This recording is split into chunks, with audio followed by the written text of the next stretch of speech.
안녕하십니까. 향기로운 저녁입니다. 꽃향기가 느껴지시죠? 예. 제가 어젯밤에 밤늦게 밖을 한번 나가봤습니다. 정말 온갖 꽃들이 활짝 피어 있고, 낮에도 향기가 나지만 밤에도 짙은 향기를 내뿜고 있는 꽃들을 실컷 누렸습니다. 예. 그리고 제 카카오톡 프로필을 살짝 바꿨습니다. 거기에 영광의 꽃과 함께 꽃을 만드신 분의 영광 안으로, 이렇게 제가 카톡 프로필을 썼습니다. 솔로몬이 얻었던 영광이 참 이 꽃의 영광보다도 못한 영광이었다, 이렇게 말씀하셨고, 그런데 정말 아까 사회하신 형제님 말씀하신 것처럼 꽃은 떨어지고 풀은 말라버리죠.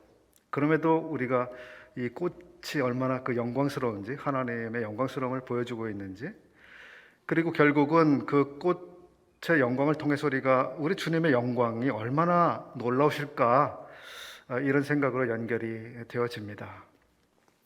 꽃을 어떻게 생각하셨을까? 계절에 맞게 그 모양과 빛깔과 향기와 참 놀라우신 생각을 주님이 하셨고요. 참 그 손길이 놀라우십니다. 우리가 함께 불렀던 찬송 가운데 온유와 위엄이라고 하는 찬송, 그 가사 제목이, 곡의 제목이 온유와 위엄입니다. 영어로 meekness and majesty 이렇게 되어 있는데, 온유는 바로 우리 주님의 인성을 말해주는 아주 대표적인 것임을 우리가 알 수 있습니다. 하나님께서 어떻게 이렇게까지 온유하게 낮아지시고, 또 다른 찬송에서 아까 불렀지만 우리들을 찾아오시고 우리의 발을 씻겨주신, 그렇게 온유하신 주님. 그런가 하면 우리 주님은 온유하신 뿐만 아니라 위엄의 주님이심을 찬송이 노래하고 있죠. Majesty, 주권, 통치, 권력, 이런 것들이, 주권, 이런 것들이 우리 주님에게 여전히 계신 건데요. 이 온유하심과 이 주권이 아주 조화를 이루신 상태로 우리 주님이 오시고 또 그렇게 생애를 살아가셨습니다. 지난 2시간에 걸쳐서 우리는 우리 주 예수 그리스도에 대해서 이미 살펴보았습니다. 첫 시간에는 예수 그리스도의 신성에 관한 믿음을 우리가 공부했고요. 두 번째로는 예수 그리스도의 인성이라고 하는 우리의 믿는 바에 대해서 또 함께 배웠습니다. 오늘은 이제 기독론이라고 하는 예수 그리스도에 대해서 배우는 세 번째 시간이 됩니다. 오늘 이 시간에는 예수 그리스도께서 출생하시고 또 살아가시고 또 섬기시고 또 죽으신 이런 부분까지 오늘 이렇게 함께 나누고요. 또 다음 수요일에는 예수 그리스도께서 장사되시고 부활하시고 또 다시 승천하시고 아버지께로 돌아가시고요. 그 다음에 보좌 우편에 지금 앉아 계신 그런 상태에서 지금 어떤 사역을 하고 계시는지 다음에 살피고요. 그리고 장차 주께서 어떻게 다시 이 세상에 오시고 또 하나님께서 계획하신 그 모든 계획들이 완성되어질 것인지 그 다음 시간에 또 함께 나누려고 합니다. 앞에 2시간 동안 우리는 예수 그리스도께서 완전하신 하나님이셨고 또 완전하신 사람이셨다고 하는 점을 함께 공부했습니다. 중요한 것은 삼위일체를 우리가 공부했을 때도 그랬습니다만, 우리가 가지고 있는 지성과 이해력을 가지고 이해가 되지 않는 이런 진리죠. 그래서 삼위일체를 나름대로 잘 이론화하려고 하는 사람들이 오히려 오류에 빠지고 그 이단적인 사상을 만들어내는 이런 역사를 가지고 있습니다.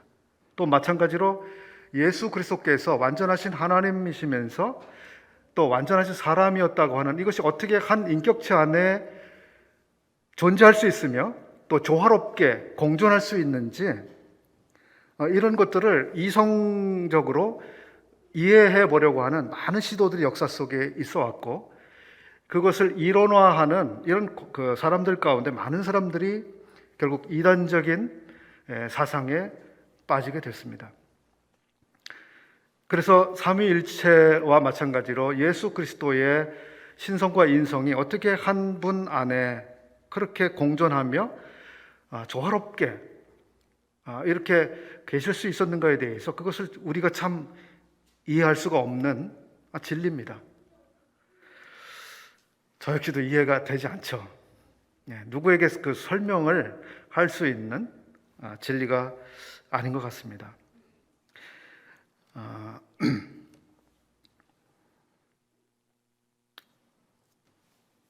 가장 좋은 것은 성경 말씀에 기록해 주신 그대로 받아들이는 것, 그리고 그대로 믿는 것, 이게 최선이라는 생각이 듭니다.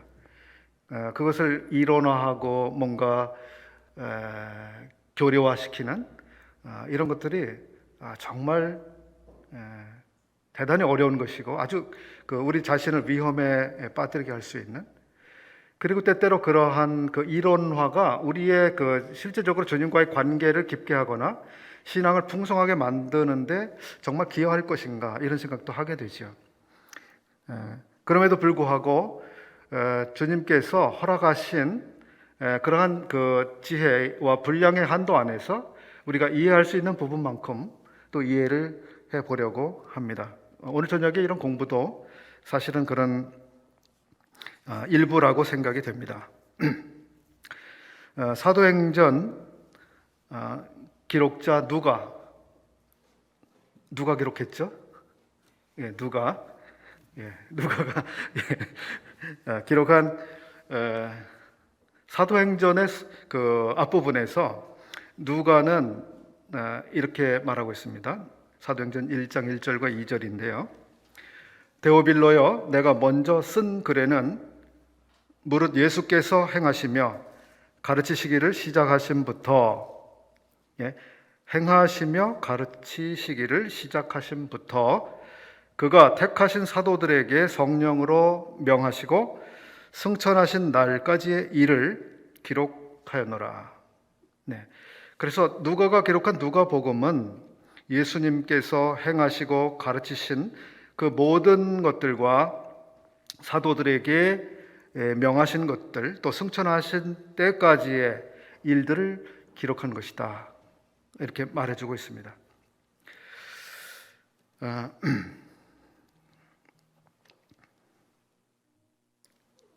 예수님께서는 어느 날 제자들에게 이런 질문을 하셨습니다.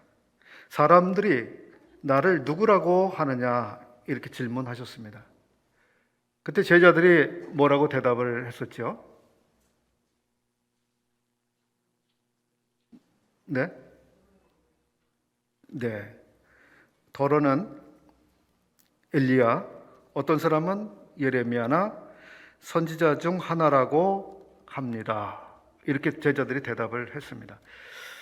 자, 제자들의 그 대답을 살펴보면 그 당시 사람들이 예수 그리스도에 대해서 가지고 있던 저분은 누구신가에 대해서 사람들이 가지고 있던 생각은 저분은 세례 요한 혹은 엘리야 아니면 예레미야 선지자 중에 한 분, 이러한 그 예수님에 대한 인식을 사람들이 가지고 있었다는 것을 알 수가 있습니다.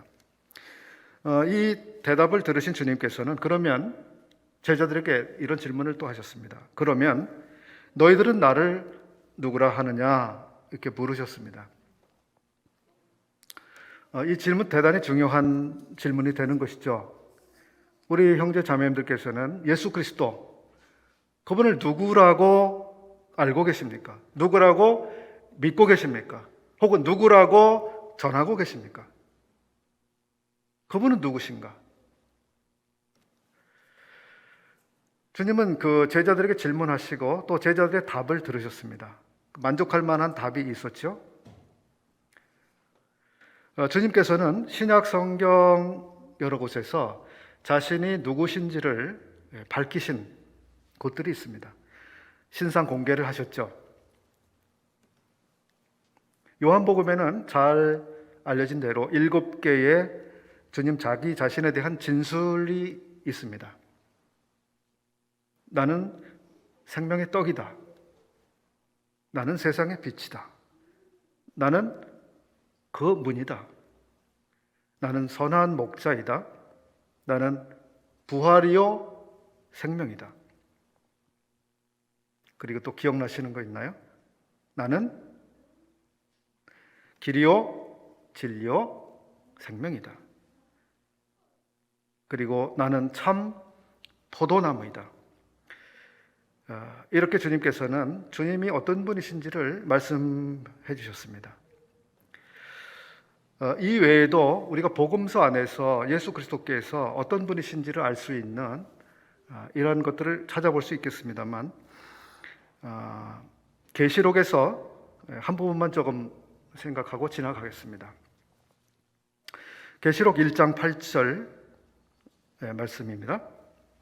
계시록 1장 8절.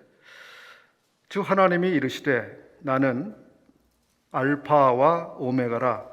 이제도 있고 전에도 있었고 장차 올 자요 전능한 자라 하시더라. 네.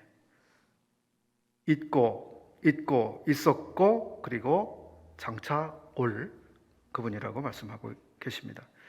또 17절입니다. 같은 장의 17절. 내가 볼 때에 그의 발 앞에 엎드러져 죽은 자 같이 되매 그가 오른손을 내게 얹고 이르시되 두려워하지 말라. 나는 처음이요 마지막이니. 예, 두려워하지 말라. 나는 처음이요 마지막이니. 계시록 21장 6절 말씀에도 다시 한번 이런 말씀이 나옵니다. 나는 알파와 오메가요 처음과 마지막이라. 나는 알파와 오메가요 처음과 마지막이라. 그리고 계시록 22장 13절 다시 한번 비슷한 말씀이 나옵니다. 나는 알파와 오메가요 처음과 마지막이요 시작과 마침이라.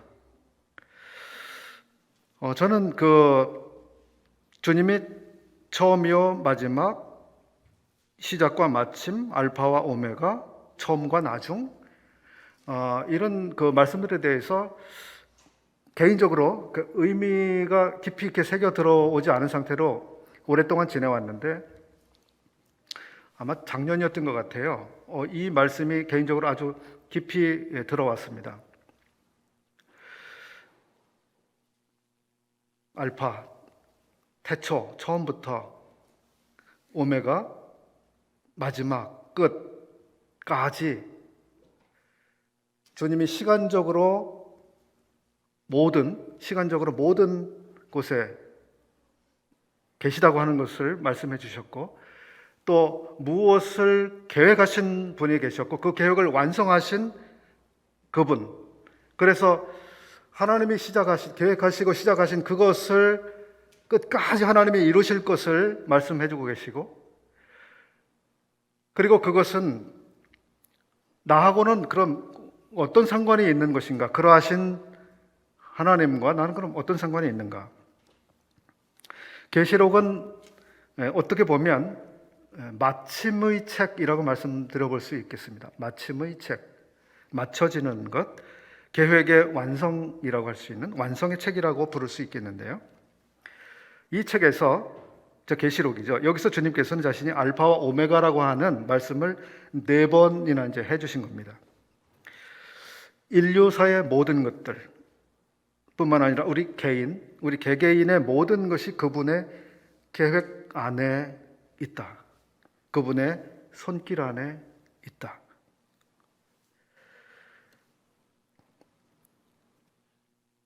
그리고 중요한 것은 우리가 그분께서 알파와 오메가이신 처음과 나중이신 그분에게 있어서 우리는 그분의 아끼시는 존재라고 하는 것이죠. 굉장히 아끼시는, 정말 아끼시는, 정말 바꿀 수 없는 존재로 나를 생각하시는 그분이시죠. 그분의 아끼시는 양입니다. 우리가 그분의 가족입니다. 우리는 그분의 신부입니다. 우리는 그분의 소유입니다. 우리는 그분의 몸입니다. 그리고 그분이 거하시는 집입니다. 그리고 우리는 그분의 영광이고 그분의 즐거움입니다. 우리가 얼마나 대단하고 값지고 놀라운 존재인지 그분 안에서, 그분이 나를 이렇게 귀하게 여겨주신다면, 그리고 그분이 알파와 오메가시라면 내가 무엇을 걱정하고 두려워하고 염려하고 살 것인가? 그분이 처음부터 나중까지 모든 것을 계획하셨고 완성해 가고 계시고요. 내 생애의 시작부터 내 생애의 끝까지 그분은 제 주인입니다. 저를 얼마나 사랑하시는지.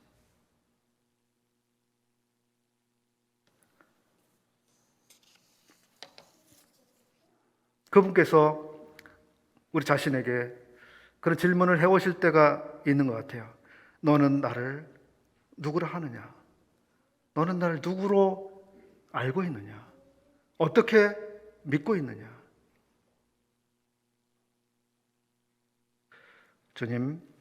주님은 알파와 오메가이십니다. 처음과 나중이십니다. 시작과 끝이십니다.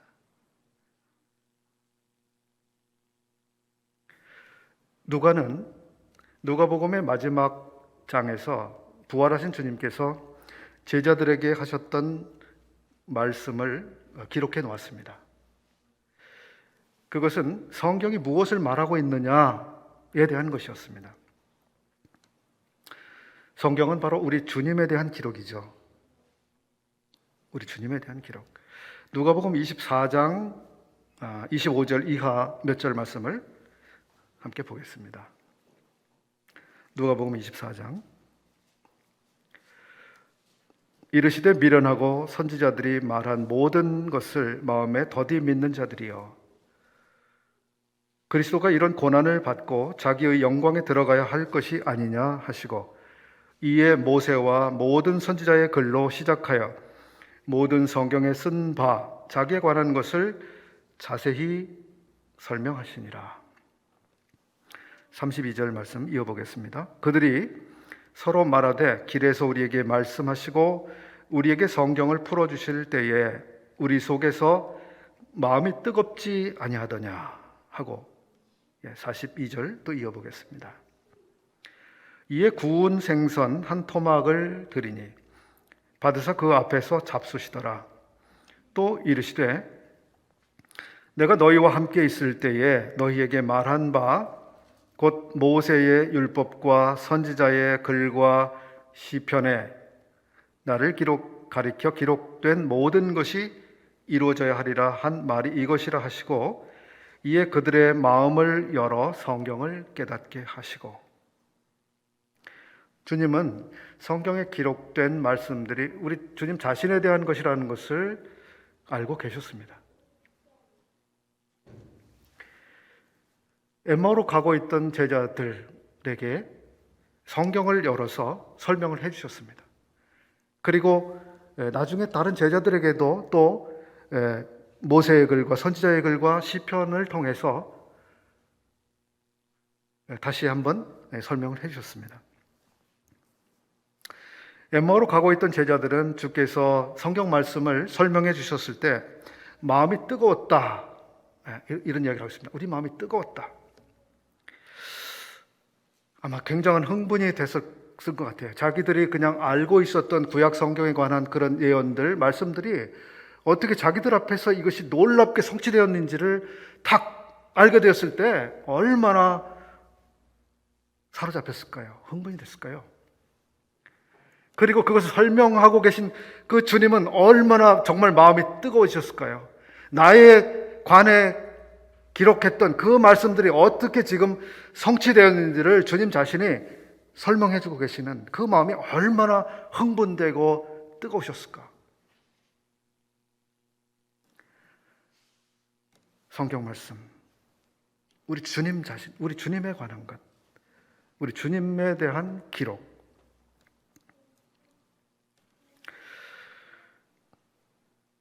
우리가 주님을 알게 되는 것은 이제 성경 말씀을 통해서죠. 그리고 우리가 성경을 읽는 것도 중요하고 연구하는 것도 중요한데, 주님을 알게 되는 이런 결과를 가져오지가 않는다면 그 많이 읽는 성경과 열심히 연구하는 성경 연구가 아마 많은 아쉬움을 남길 것입니다. 그래서 우리가 말씀을 읽을 때, 말씀을 연구할 때 거기서 우리 주님을 만나 뵙는 이것을 얼마나 우리가 소중하게 생각해야 되는지, 그리고 말씀 속에서 우리 주님을 만날 때 우리 마음이 얼마나 좋습니까? 정말 우리 주님 이런 분이셨군요. 주님 이런 분이셨군요. 주님이 이렇게 생각하셨군요.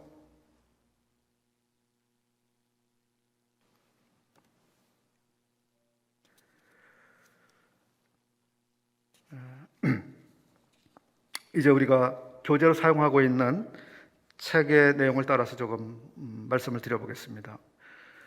오늘 우리들이 함께 살펴보게 되는 우리 책의 순서를 따라서 오늘 살펴보게 된 내용은 예수 그리스도의 이름들, 그리고 예수 그리스도의 생애, 그리고 예수 그리스도의 죽으심, 이 세 부분입니다. 제가 그냥 교재를 좀 복사를 해왔는데요.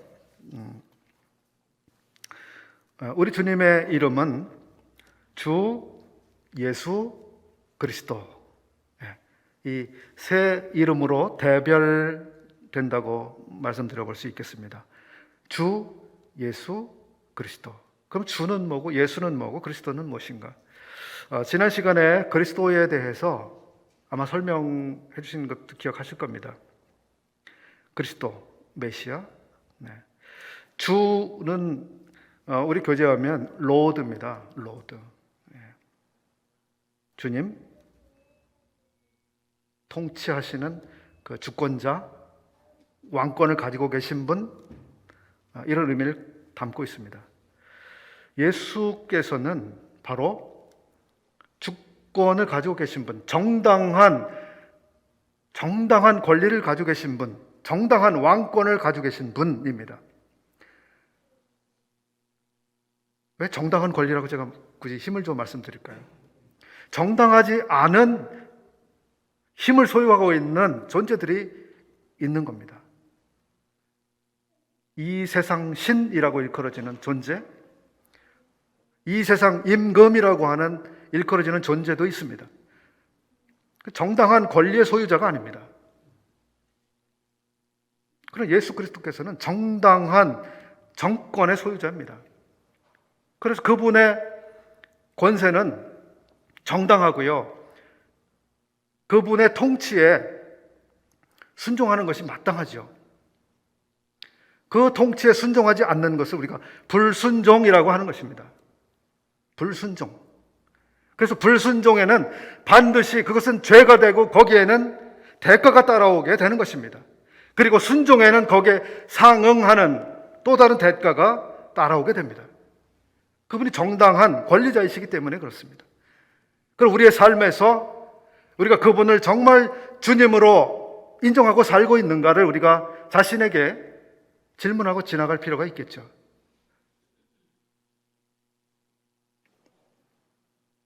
나의 공부, 나의 직업, 직장, 사업, 친구, 가정, 뭐 어떤 것이든지요. 주님은 주님입니다. 내 모든 것들을 정당하게 소유하고 다스리실 권리를 가지고 계신 분이라는 것입니다.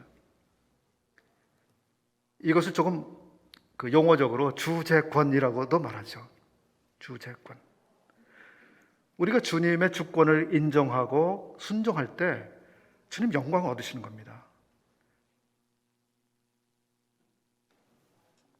그 다음 예수님의 이름은 바로 예수라고 하는 이름인데요.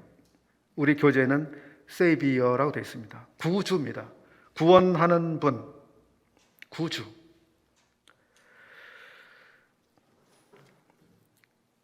구주가 필요하다고 하는 것은 반대로 말하면 무엇을 말합니까? 구원을 필요로 하는 존재가 있는 것이죠. 구원받지 않으면 안 되는 존재가 있는 것을 전제하는 것이죠. 그 구원받아야 될 존재가 누굽니까? 날아다니는 새들입니까? 들판의 짐승들입니까? 바다의 물고기입니까? 누가 구원을 받아야 될 대상입니까? 바로 죄인들, 하나님을 거역하고 떠난 바로 우리들입니다. 우리들에게 구주가 필요하죠. 이 구주가 안 계셨다면 어떻게 되는 겁니까?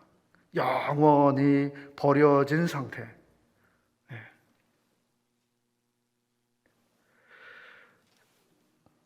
예수라고 하는 이름이 구약에서 여호수아라고 하는 것, 많은 분들이 아실 텐데요. 그것은 구원자라고 하는 의미를 가지고 있다고 하는 사실을 많은 분들이 이해하고 계실 겁니다.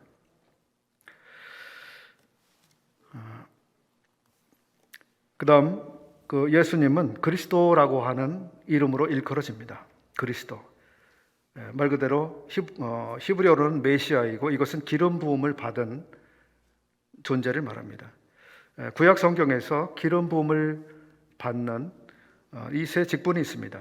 첫 번째는 선지자이고 두 번째는 선지자들입니다. 세 번째는 왕입니다. 이 세 직분에는 반드시 기름 부음으로써 그 임명을 받아야 했던 것이죠. 선지자로서 우리는 그 엘리야, 엘리사를 생각해 볼 수 있겠고요. 제사장으로서 우리는 대표적으로 아론 생각을 해볼 수 있겠습니다. 왕으로서 우리는 다윗, 사무엘이 기름을 부었죠. 또 솔로몬도 기름 부음으로써 왕이 되었죠. 이것은 사람들이 살고 있는 이 사회 안에서는 기름 부음을 받지 않아도 그 왕으로서 얼마든지 추대가 돼가지고 그 왕으로서 통치권을 행사할 수 있겠습니다만 하나님 세계 안에서는 반드시 이 기름 부음을 통해서 임명된 그런 사람들이 적법한 직을 가지게 되는 것이죠.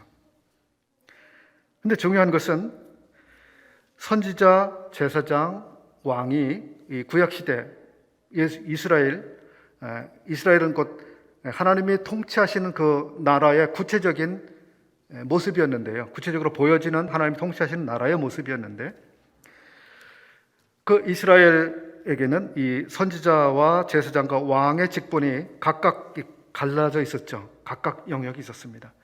그래서 왕이 제사장 노릇을 하려고 하면 큰일 나는 거죠. 그 중에 대표적인 어떤 왕이 있잖아요. 아주 훌륭한 왕이었습니다만은 그 왕이 자기가 이 성전에 가서 제물을 드리려고 한 거죠. 그건 마땅치 않은 일이 됐습니다. 왜 구약 성경에서 하나님께서는 이스라엘의 이 세 중요한 직분들을 각각 나눠서 그렇게 하셨는지 깊이 한번 생각을 해보지 못했습니다만 예수 그리스도께서는 이런 하나님이 세우시는 이 세 가지 직분이 모두 한 인격 안에 예수님 안에서 이 통합되어 계신 겁니다. 그래서 예수 그리스도께서는 선지자이시면서 제사장이시면서 왕이 되신 분이죠. 선지자의 대표적인 사역은 무엇입니까? 하나님의 뜻을 사람들에게 알려주는 것입니다. 하나님의 말씀을 전해주는 사람. 제사장은 어떤 직임입니까?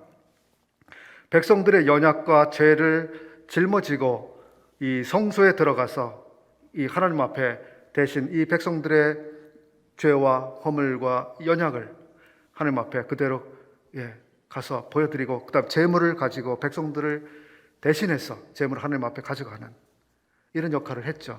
그래서 제사장에게 요구됐던 자격은 백성들의 연약을 마음으로부터 아파하고 공감하는 그런 사람이어야 했다고 하는 것을 히브리서는 말해주고 있습니다. 왕은 어떤 것입니까? 왕은 그 나라를 하나님의 마음에 맞게 다스리는 그런 사람이죠.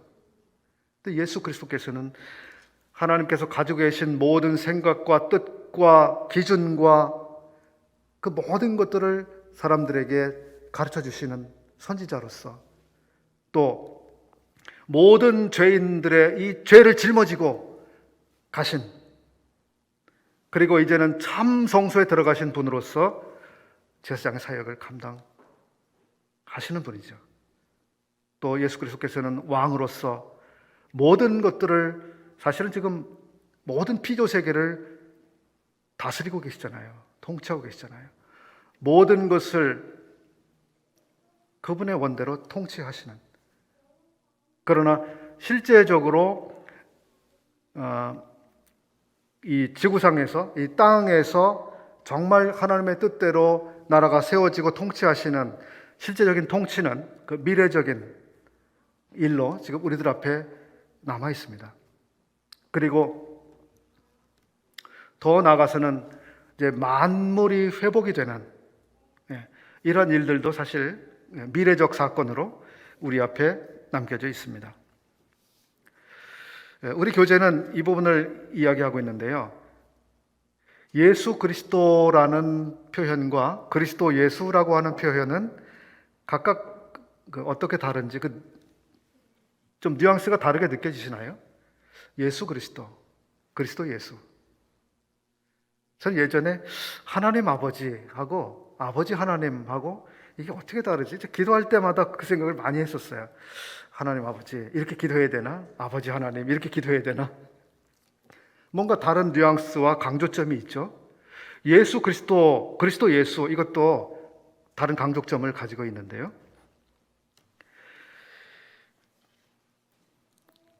예수 그리스도라고 하면 이것은 그 예수님의 인성에 조금 더 무게를 두고 있는 표현이고, 그리스도 예수라고 하면 인성보다는 그분의 직분을 강조하는 뉘앙스를 가지고 있습니다. 그래서 여러분들께서 혹시 이제 우리 성도들과의 교제 안에서 예수 그리스도라고 어떤 때는 말해야 될 때가 있고 어떤 때는 그리스도 예수라고 해야 될 때도 있겠죠.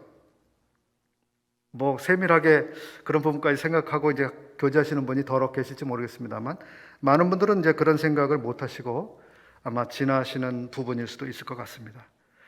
조금 더 그런 부분도 생각을 하신다면 좋겠죠. 예수 그리스도의 생애에 대해서 살펴보겠습니다. 예수 그리스도의 생애에는 그분의 탄생, 그분이 받으신 침례, 그분이 받으신 시험, 또 그분이 행하신 기적들과 가르치심, 이렇게 여러 영역으로 우리 교재는 좀 나누어서 살펴보고 있습니다. 예수 그리스도의 탄생에 대해서 이제 복음서들이 잘 기록을 해주고 있습니다. 정말 예수님께서 처녀를 통해서 이 세상에 오신 일은 정말 신비 중의 신비이고 설명될 수 없는 그런 기적 중의 기적이죠. 예수님께서는 33년을 땅에서 살아가셨는데요. 30세쯤 되실 때까지 사실 성경의 기록은 많지 않습니다. 우리 주님께서 소년 시절에 있었던 한 가지 사건을 누가복음 2장이 기록하고 있는데요. 누가복음 2장 41절부터 52절까지의 기록 안에서 우리 주님께서는 그 부모들과 함께 성전에 올라가셨던 그 사건 기록에서 부모들이 그 예수님을 중간에 놓치고서 나중에 이제 예수님을 찾으려고 다시 성전까지 이제 되짚어가는 이 사건이 있었고, 거기에서 주님께서 대답하신 그 대답이 있습니다. 그 대답에서 우리 주님은 내가 아버지의 집에 있어야 할 줄을 알지 못하셨습니까? 이렇게 대답을 하셨죠. 그래서 예수 그리스도께서는 출생하고 성장하신 그런 실제적인 집이 있었지만 우리 주님의 심중에는 바로 자신의 집이 바로 아버지의 집, 성전이라고 하는 그 의식이 어려서부터 있었음을 우리가 알 수 있습니다. 그런데 그 다비가 번역한 그 성경에 의하면 그 부분을 이렇게 기록하고 있습니다. 내가 아버지의 일을 해야 할 줄 알지 못하셨나이까? 이렇게 번역하고 있습니다. 아버지의 집에 있어야 할 줄을 이라고 우리 개역 성경은 그렇게 하고 있습니다만은 다비역은 내가 아버지의 일을 해야 할 줄을 이라고 번역하고 있습니다. 원어를 통해서 번역하신 것이기 때문에 아마 그 신뢰해도 좋은 번역일 텐데요. 영어에서는 Father's Business라고 되어 있습니다. 아버지의 비즈니스. 이 아버지의 일, 아버지의 일을 한다고 주님께서는 그러한 그 마음의 생각을 가지고 성전을 방문하셨던 것 같은데 주님이 성전을 방문하시면서 이제 3년 반 공생의 기간 동안에 주님께 성전에서 목격하신 장면들은 Father's Business, 아버지의 일을 하는 그런 성전이 아니라 정말 휴먼 비즈니스, 사람들의 사업을 하고 있는 그것을 보셨던 겁니다. 성전에서 사람의 사업을 할 것인가? 하나님의 일을 생각할 것인가? 아주 큰 차이가 나는 대목이죠.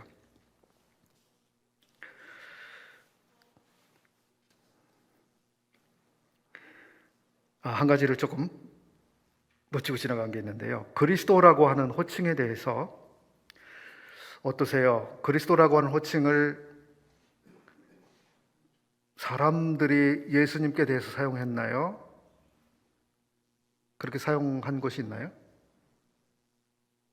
주님은 주님 자신에 대해서 그리스도라고 스스로를 호칭한 적이 있나요?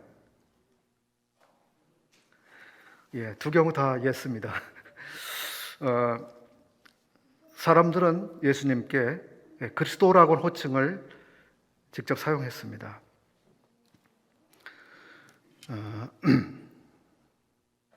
요한복음 1장 25절 또 7장 41절 마태복음에도 여러 곳에서 사용하고 있습니다. 예수님은 그 본인에 대해서 자신이 그리스도임을 직접 밝히시고 말씀하셨습니다.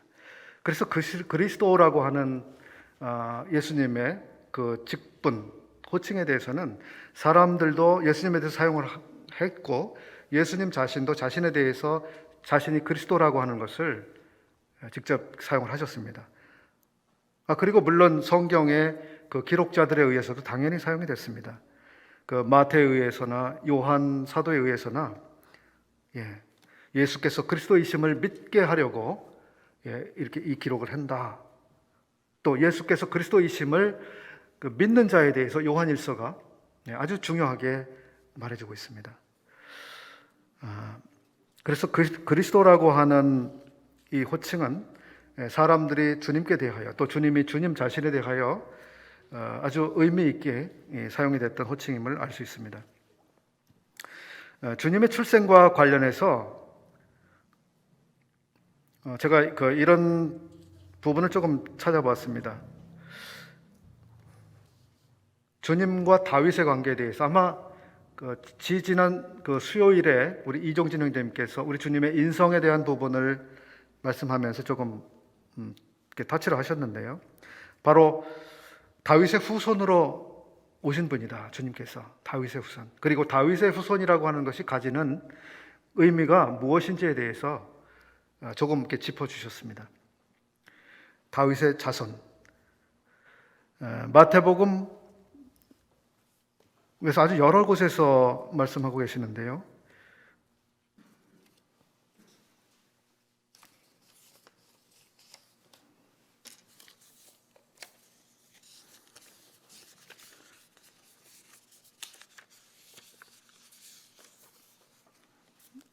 예, 제가 이제 좀 검색을 해서 관계된 성경 구절들을 찾아봤습니다. 예, 마태복음 9장 27절 두 맹인이 따라오며 소리질러 이르되 다윗의 자손이여 우리를 불쌍히 여기소서. 또 마태복음 12장 23절 무리가 다 놀라 이는 다윗의 자손이 아니냐. 또 마태복음 15장 22절 소리질러 이르되 주 다윗의 자손이여 나를 불쌍히 여기소서. 이게 병고침과 관련된 또 그 출사, 그 귀신을 내쫓는 이런 일들과 관련된 부분에서 다윗의 자손이라고 하는 이 호칭을 사람들이 사용하고 있는 것이 이제 발견이 되는 부분이죠. 그런가 하면 마태복음 21장은 조금 이 치유나 또는 출사와 관계된 것이 아니라 다른 각도에서 이 다윗의 자손이라고 하는 표현이 사용이 되고 있는데, 앞에서 가고 뒤에서 따르는 무리가 소리 높여 이르되 호산나 다윗의 자손이여 찬송하리로다. 예, 마태복음 21장 15절에서는 성전에서 소리질러 호산나 다윗의 자손이여 하는 어린이들을 보고 노하여, 또 마태복음 22장 42절에서는 누구의 자손이냐 대답하되 다윗의 자손이니이다. 다윗의 자손이라고 하는 표현을 여러 각도에서 다양한 사람들이 사용하고 있습니다. 근데 주님께서는 다윗의 자손으로 오셨다고 하는 것이죠. 다윗의 자손. 다윗의 자손이면 지난번에도 이제 언급이 됐습니다만 다윗의 자손은 바로 그 다윗의 왕권을 가지고 계신 분, 통치자의 권세를 가지고 계신 분, 바로 왕이신 분, 그리고 그 왕 앞에 모든 것들이 순종하고 복종해야 되는 그러한 분이라고 하는 것을 의미하고 있는 것이죠. 그런가 하면 우리 주님의 출생과 관련해서는 다윗의 후손, 이런 표현뿐만 아니라 다윗의 씨라고 하는 이런 표현도 성경에 나오고 있고요. 다윗의 혈통이라고 하는 표현도 나옵니다. 주님의 출생과는 좀 이제 직접 관련이 있는 것은 아니지만 성경에는 다윗의 나라, 다윗의 열쇠, 다윗의 뿌리 뭐 이런 그 표현들도 같이 나오고 있는데요. 아마 의미하는 바가 조금씩 다르죠. 성경 말씀을 연구하기 즐겨하시는 분들은 한번 그런 부분도 연구해 보시면 유익이 있으실 것 같습니다. 주님께서 받으신 침례에 대해서 좀 살펴보겠습니다. 주님은 침례를 받으셨는데요. 어디서 누구에게 침례를 받으셨는가? 그리고 왜 받으셨는가?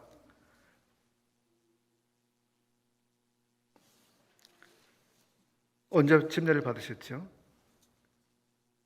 네, 주님께서 30세쯤 되셨을 때 누구에게요? 누구에게 받으셨죠? 예, 요한, 침례 요한에게 세례를 받으셨습니다. 왜 그 침례를 받으셨다고 써 있습니까?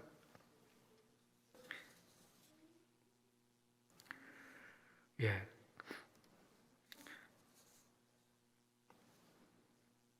주님께서는 침례를 받으러 요한에게 나가셨을 때 요한이 그거를 거절하려고 했죠. 침례를 받으실 필요가 없는 분입니다. 이게 무슨 말씀입니까? 침례를 받으실 필요가 없다. 다 회개하고 침례를 받으라고 했는데요. 하나님 나라가 아주 임박해 있기 때문에. 근데 예수님은 침례 받으실 필요가 없습니다 라고 했어요. 그건 뭐예요? 당신께서는 죄가 없으십니다. 이 침례를 통해서 고백해야 될, 인정해야 될 그런 죄가 있는 분이 아닙니다. 그리고 당신 침례를 받으실 필요가 없습니다. 그런데 주님이 허락하라고 하시죠. 침례를 허락하라고. 그 침례를 받으시는데요. 이것이 가지고 있는 의미에 대해서 우리 교재는 이런 설명을 하고 있습니다. 예수님께서는 자기도 침례받은 다른 사람들과 같이 같은 사람으로 여겨지기를 원하셨던 것 같습니다. 아무도 예수님이 자기 죄를 자백하시는 것이라고 생각하지 않게 하기 위하여 하나님께서는 예수님을 침례를 받으시고 물에서 올라오셨을 때 이는 내 사랑하는 아들이라고 증거하셨습니다. 그리고 성령께서 비둘기같이 그분 위에 내려오셨죠. 침례받은 사람이 많았는데 성령이 비둘기같이 내려온 그분이 한 분밖에 안 계셨죠. 네. 아주 독특한 특별한 분이셨음을 위에서 증명해 주신 겁니다. 이는 내 사랑하는 아들이라 말씀하시고 성령께서 그분 위에 내려오심으로써 이분은 특별한 분이다. 위에서 이는 내 사랑하는 아들이라고 증거를 하시고서 즉 침례 받으시고 얼마 안 있어서 곧 주님께서 시험을 이제 받으시게 되는데요.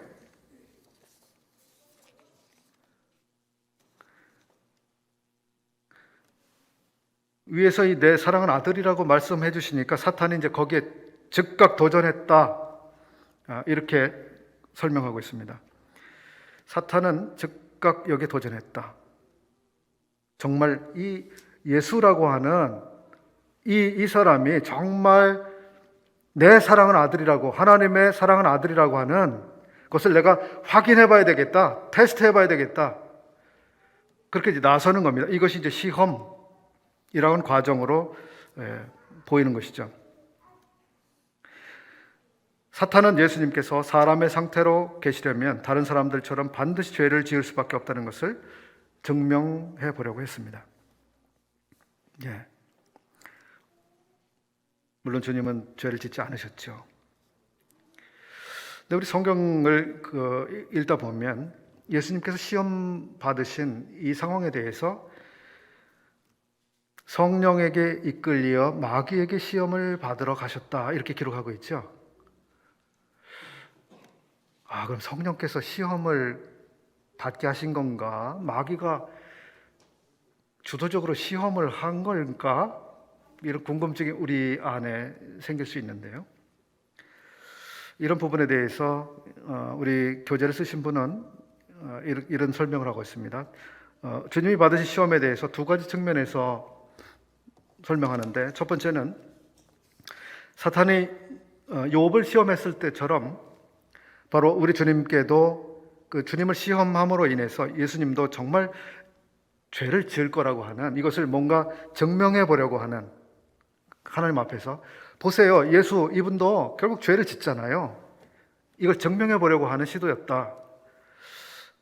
두 번째는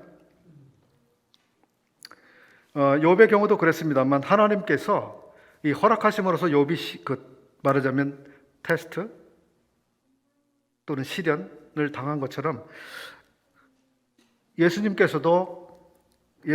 시험 받으시는 이것에 대하여 아버지께서 이것을 그냥 허락하신, 동의하신 것이라고 이렇게 설명을 하고 있습니다.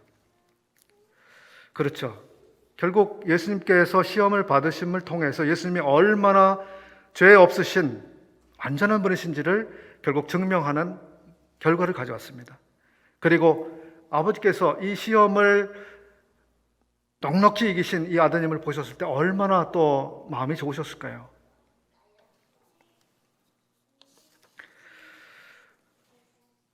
우리 주님의 기적에 대해서 조금 또 생각해 보겠습니다. 우리 성경은 이적 혹은 기적이라고 하는 그 용어 대신에 표적이라는 용어를 많이 썼죠. 표적. 그 개역 개정은 어떤 단어를 쓰고 있나요?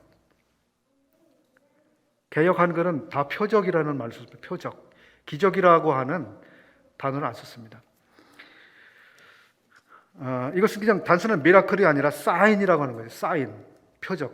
즉, 이것은 단순한 그 기적을 위한 기적이 아니라 이 기적을 통해서 뭔가 메시지를 전하고 뭔가 의도된 것을 드러내기 위한 그러한 류의 기적이었다고 하는 것입니다. 즉, 예수 그리스도께서 어떤 분이신지를 탁월하게 나타내주기 위해서 이 기적들이 사용된 것이죠. 병자들을 고치시고 바다 물결을 잠잠하게 하시고, 또는 귀신들에게 명령했을 때 떠나가고, 여러 가지 이 기적들을 행하셨는데 이것은 단순한 기적이 아니라 표적. 그래서 바로 이 예수께서는 그리스도이시다. 그분의 통치는 참으로 그냥 호울뿐이 아니라 정말 막강한 힘을 가지고 계신 분의 그런 통치다.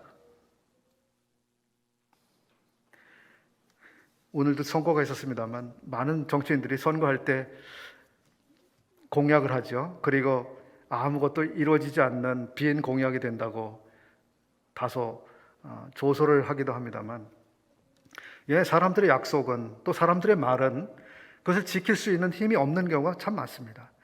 그리고 사람들의 말은 그렇게 잘 성취가 되지 않죠. 예수 그리스도께서 하신 말씀들은 모든 것들이 거기에 순종하는 거예요. 어떻게 바람과 바다라도 순종하느냐고, 어떻게 이런 일이 일어나느냐고 사람들이 기이하게 여기죠. 그것은 그분이 왕이시기 때문에, 그것은 모든 만물의 소유주라고 하는, 만물을 다스리시는 분이라고 하는 것들을 증명해 주는 사건들이 되고 있는 것입니다. 그리고 그분께서 바로 그러한 하나님으로서 우리들 가운데 와 계시고, 그리고 우리는 그분과 어떤 관계를 맺고 있는지 우리 자신으로 하여금 살펴보게 하는 것이죠. 우리 주님께서 가르치신 이 가르치신 사역에 대해서, 우리 주님께서는 무엇을 가르치셨습니까? 사람들에게 어떤 내용들을 가르치셨습니까? 하나님 나라에 대해서, 하나님 아버지에 대해서, 마지막 종말 때 어떤 일들이 일어날 것에 대해서,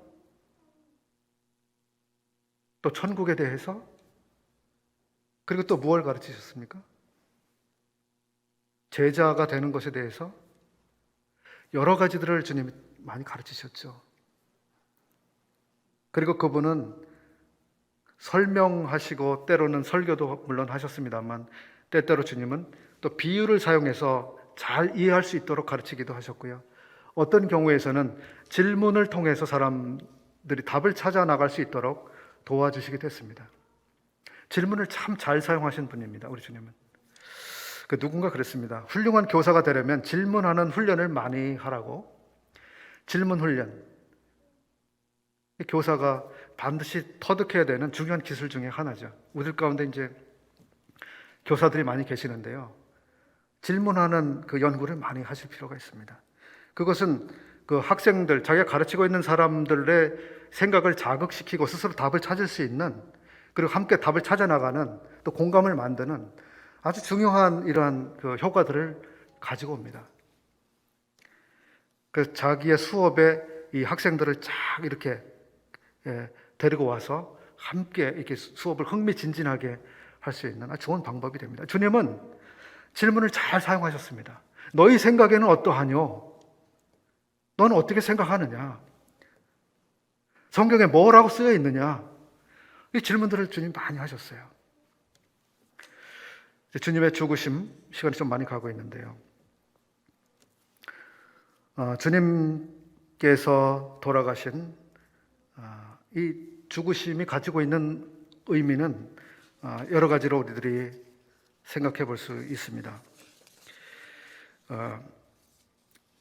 오늘은 시간이 안 될 것 같은데요. 기회가 되면, 아니면 이제 뒤쪽에, 교재 뒤쪽에서 이제 구원에 관한 교리에서 그 언어 형님이 대신 해 주실 수도 있겠습니다만, 우리 주님의 죽으심은 여러 가지 의미를 가지고 있습니다.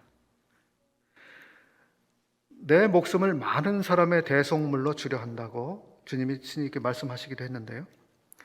주님의 죽으심은 소위 속죄, 죄를 위해서 대속이라고 하는 또 의미를 가지고 있습니다. 그런가 하면 원수된 두 당사자를 화목시키는 화목죄로서 주님 죽으신 그 의미가 있기도 합니다. 그런가 하면 속전이라고 하는 의미를 가지고 있습니다. 주님의 죽음. 속전은 뭔가 포로되고 노예된 그러한 신분을 가지고 있는 사람을 값으로 돈 주고 사는 거예요.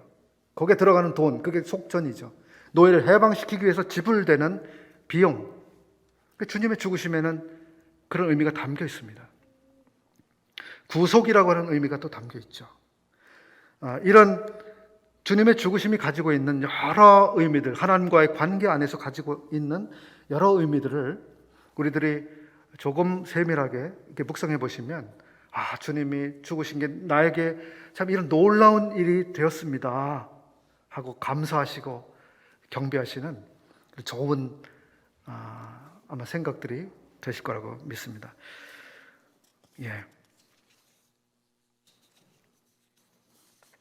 오늘은 여기까지 말씀을 드려야 될 것 같습니다.